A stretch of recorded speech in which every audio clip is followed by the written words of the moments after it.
You start with the safe spaces, safe zone, trigger warnings, microaggressions, bias response teams, and even riots, as we saw in the first video. And where does it end? It ends with students holding hostage a president of the university, and he has to ask permission to go to the men's room. That's why we're having this hearing. That's why we're highlighting the attacks on the First Amendment. And now I'm pleased to recognize our distinguished panel. I'd like to start with Ms. Nadine Strawson, law professor at NYU University, and also a long career working with the American Civil Liberties Union. We welcome you here, Ms. Strawson.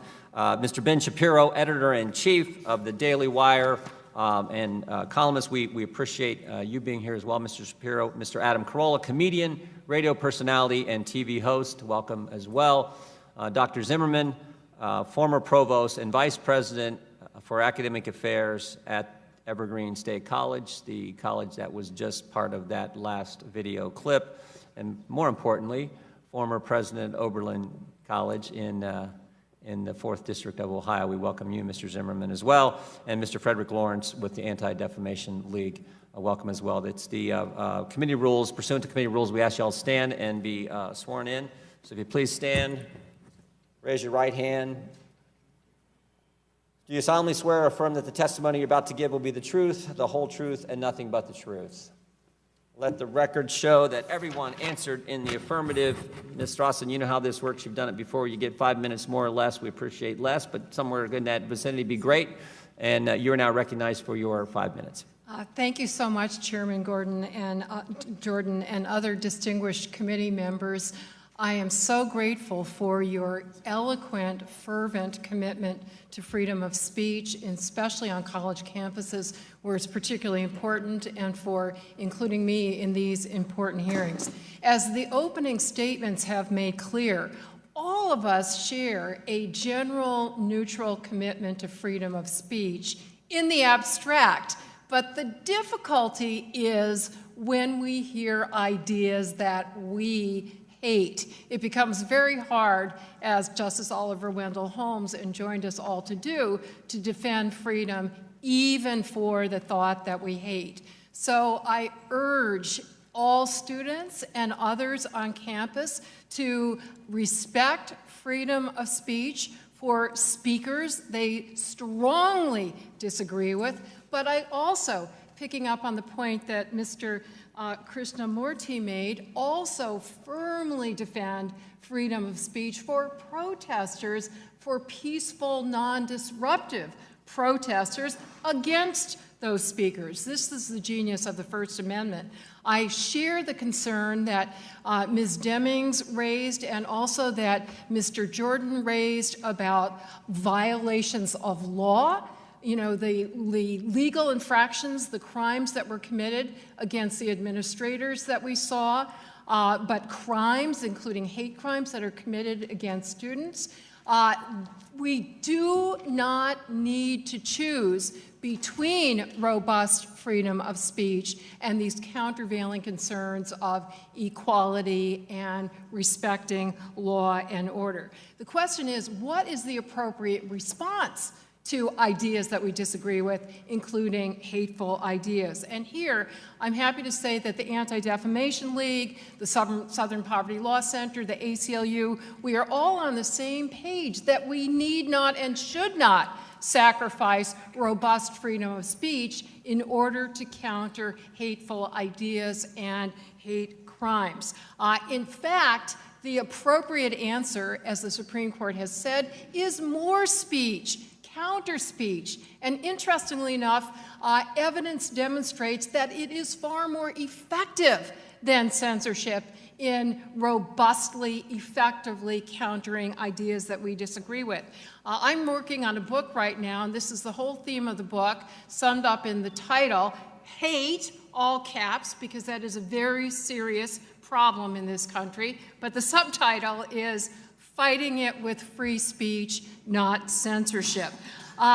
And we really have to educate the activists, the students on today's campuses. I have to say, as an activist from the 60s and 70s, I'm thrilled by the resurgence of student activism in support of racial justice and social justice. I'm really heartened by their bringing in voices who were traditionally marginalized and disempowered. But I am disheartened by their apparent belief that freedom of speech is an enemy. Nothing could be further from the truth. The whole struggle for racial justice throughout the history of this country, starting with the abolitionists, going through the civil rights movement, and every movement for social justice, including for women's rights and LGBT rights, has depended critically on robust freedom of speech, including for ideas that were controversial and hated. Now, in addition to misunderstanding how essential freedom of speech, including for hated ideas and hateful speech, is, there's too much misunderstanding about what the First Amendment actually means. We hear too many statements about so-called hate speech, which, by the way, it's not a legal term of art. It has no accepted definition. So it is generally used to describe speech that conveys hateful ideas on the basis of certain personal characteristics that traditionally have been bases of discrimination: race, religion, gender, and sexual orientation, among others. We hear constantly statements that hate speech is not free speech. Absolutely wrong. But we also hear equally incorrect statements that hate speech is absolutely protected. Also equally wrong. The genius of our Supreme Court decisions on this issue, and here the court has been very unified from right to left, setting a model that we should all emulate in the rest of the world. This is not a partisan or ideological issue. They have laid down two core free speech principles. One, when hate speech or any other disliked speech may not be punished, and one, when it may be punished. And I think they are brilliant and make great common sense, including in this context. Number one, speech may never be censored just because we revile its ideas. That's called viewpoint neutrality. Number two, and this picks up on points that Ms. Demings in particular made, and was also made by other speakers, the opening speakers, that if the speech does cause what is often called a clear and present danger of harm, including instilling a reasonable fear that you will be attacked, the incidence of the nooses, that constituted targeted harassment and threats which may and should be punished consistent with existing free speech principles. So I think if people understood both the common sense distinction that our law draws between protecting ideas that we hate versus not protecting, but strongly punishing speech that actually directly causes imminent serious harm, then there would be much more acceptance of it. And I'd like to, and support for it neutrally. I'd like to end by quoting, there are so many that I could quote, prominent minority leaders who recently have spoken out against censorship on campus, not only because it is wrong in principle, but also because it is disempowering to the student activists who are seeking greater justice. And there are many examples. One would be former President Obama himself, but I'm going to quote somebody who was actually a university president. Ruth Simmons, former president of Brown University, the first African-American president of any Ivy League university, and the first female president of Brown. She said, "I believe that learning at its best is the antithesis of comfort. So if you come to this campus for comfort, I would urge you to walk through yon iron gate. But if you seek betterment for yourself, for your community, and posterity, stay and fight." Thank you. Thank you, Ms. Strawson. Mr. Shapiro. It's an honor to testify.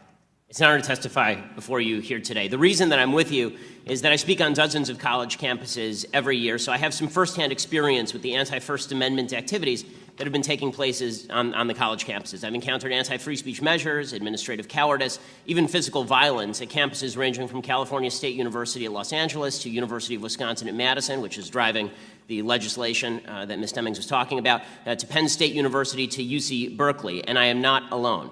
In order to understand what's been going on at some of our college campuses, it's necessary to explore the ideology that provides the impetus for a lot of the protesters who violently obstruct events, pull fire alarms, assault professors and even other students, and the impetus for administrators who all too often humor these protesters. Free speech is under assault because of a three-step argument made by the advocates and justifiers of violence. The first step is they say that the validity or invalidity of an argument can be judged solely by the ethnic, sexual, racial, or cultural identity of the person making the argument. The second step is that they claim those who say otherwise are engaging in what they call verbal violence. And the final step is they conclude that physical violence is sometimes justified in order to stop such verbal violence. So let's examine each of these three steps in turn. First, the philosophy of intersectionality. This philosophy now dominates college campuses as well as a large segment, unfortunately, of today's Democratic Party, and suggests that straight white Americans are inherently the beneficiaries of white privilege and therefore cannot speak on certain policies, since they have not experienced what it's like to be black or Hispanic or gay or transgender or a woman. This philosophy ranks the value of a view not based on the logic or merit of the view, but on the level of victimization in American society experienced by the person espousing the view. Therefore, if you're an LGBT black woman, your view of American society is automatically more valuable than that of a straight white male. The next step in the logic is obvious. If a straight white male, or anybody else who ranks lower on the victimhood scale, says something contrary to the viewpoint of the higher-ranking intersectionality identity, that person has engaged in a microaggression. As NYU social psychologist Jonathan Haidt writes, microaggressions are small actions or word choices that seem on their face to have no malicious intent, but that are thought of as a kind of violence nonetheless. You don't have to actively say anything insulting to microaggress. Somebody merely needs to take offense. If, for example, you say that society ought to be colorblind, you're microaggressing certain identity groups who have been victimized by a non-colorblind society. Note, microaggressions, as the name suggests, are not merely insults. They are aggressions. They are the equivalent to physical violence. Just 2 weeks ago, psychologist Lisa Feldman Barrett of Northeastern University published an essay in the New York Times suggesting that words should be seen as physical violence because they can cause stress, and stress causes physical harm.